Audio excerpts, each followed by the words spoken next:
Bienvenida o bienvenido. Hoy nos metemos de lleno con las fuentes sobre John Howard Yoder, una figura absolutamente central y, hay que decirlo, tremendamente compleja en la teología del siglo XX. Tenemos aquí material variado sobre su vida, su pensamiento pacifista, que fue rompedor, y también las sombras que ensombrecen su legado. Exacto. Hablamos de un teólogo menonita, estadounidense, claro, 1927-1997, que marcó un antes y un después, sobre todo con esa defensa tan radical del pacifismo cristiano y su crítica a la fusión Iglesia-Estado. Pero, como bien decías, su historia está, inevitablemente ligada a acusaciones muy graves de abuso. Es imposible obviarlo. Pues nuestra idea hoy es justamente esa, intentar destilar lo esencial de estos documentos que tenemos. ¿Quién era Yoder en realidad? ¿Cuáles son las ideas clave de su obra más conocida, las políticas de Jesús? Y la pregunta del millón, ¿cómo se sostiene su legado frente a su conducta personal? Vamos a desgranarlo. Vale. Empecemos por el principio, sus raíces. Nace en Ohio, familia menonita. La formación clave, Goshen College y luego Basilea en Suiza. Y ojo, que estudió con gente como Karl Barth y Oscar Cullmann.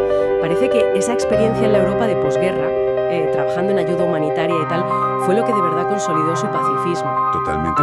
Y eso se ve clarísimo en las políticas de Jesús del 72. El argumento central es potente, ¿eh? Viene a decir que Jesús no fue para nada apolítico. Al revés. Su vida, sus enseñanzas y sobre todo, fíjate, su muerte en la cruz. Todo eso representa un modelo político alternativo. ¿Alternativo en qué sentido? Pues basado en la no violencia más radical, en el servicio y en la comunidad como una especie de contrasociedad. Rechazaba de plano el poder coercitivo, el poder basado en la fuerza. Hay una frase en los textos que, me parece demoledora. Jesús no fue crucificado por decir que todos deberían portarse bien, sino porque desafió las estructuras de poder del mundo. Tela. Y esto conecta directamente con su crítica al constantinianismo, ¿verdad? Justamente. Esa es la diana. La idea de que la Iglesia, al aliarse con el poder imperial, con Constantino y demás, se corrompió, traicionó su mensaje original. Exacto. Para Yoder, esa alianza fue, una corrupción en toda regla. Y frente a eso, él imagina la Iglesia de otra manera. No como una entidad que busca controlar el Estado, ni mucho menos, sino como una polis alternativa. Una comunidad que vive ya, aquí y ahora, según los valores del reino. El perdón, la hospitalidad, la reconciliación. O sea, que la política de la Iglesia es vivir su propia ética. Eso es. Su obediencia al Evangelio es su acto político fundamental. Y eso, es su testimonio principal, aunque implique ser marginados o incluso sufrir. El pacifismo, para él, no era una opción entre otras. Era, la esencia misma de la fidelidad cristiana. Viendo esa visión es muy potente, sí. La Iglesia como comunidad alternativa. Pero claro, esto hace todavía más complicado, más doloroso abordar la otra cara de la moneda. Algo que las fuentes que manejamos detallan bastante, las acusaciones de abuso. Es la parte más difícil de este análisis, creo yo. Sin duda. Y los documentos son claros al respecto. Durante décadas, hablamos de los años 70, 80, hasta principios de los 90, múltiples mujeres, muchas de ellas estudiantes suyas o colaboradoras cercanas en ámbitos eclesiales o académicos, acusaron a Yoder de conducta sexual inapropiada, de abuso, de manipulación. ¿Y la respuesta institucional? Pues tardó. Las instituciones, tardaron en reaccionar de forma contundente. Pero finalmente, las acusaciones fueron confirmadas en gran medida. La propia Iglesia menonita de EEU acabó reconociendo oficialmente los abusos años después de su muerte y pidió perdón públicamente. Y ahí es donde estalla la contradicción, ¿no? ¿Cómo se puede sostener un mensaje tan fuerte sobre la justicia, la no violencia, la ética del reino, con una conducta personal que parece negarlo de forma tan flagrante? Esa es la gran crisis ética que plantean estos documentos y francamente no tiene una solución fácil. Nadie la tiene. Y lo curioso, quizá lo perturbador, es que, a pesar de todo esto, su pensamiento sigue siendo enormemente influyente. Sí, eso señalan los textos también. Claro.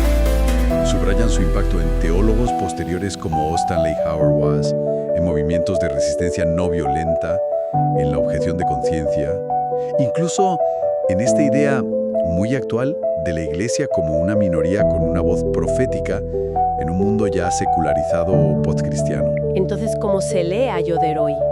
¿Se puede separar la obra de la persona? ¿Se intenta? Pues los documentos sugieren que cada vez menos gente lo intenta, o que se ve más problemático. Lo que está emergiendo con fuerza es la necesidad de lo que llaman una reapropiación crítica.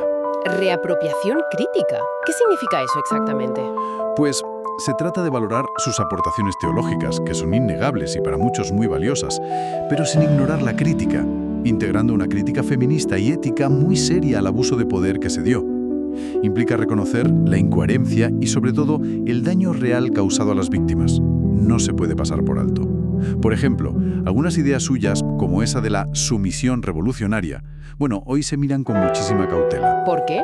Por el riesgo evidente de que, malinterpretadas o sacadas de contexto, puedan usarse para justificar o perpetuar dinámicas de opresión, justo lo contrario de lo que quizás él pretendía en su mejor versión. Queda claro entonces, nos enfrentamos a un legado muy denso, un pensador agudísimo, con una visión del pacifismo y de la política de Jesús radicalmente inspiradora para muchos, pero cuya biografía proyecta una sombra trágica, dolorosa, sobre su propio mensaje ético.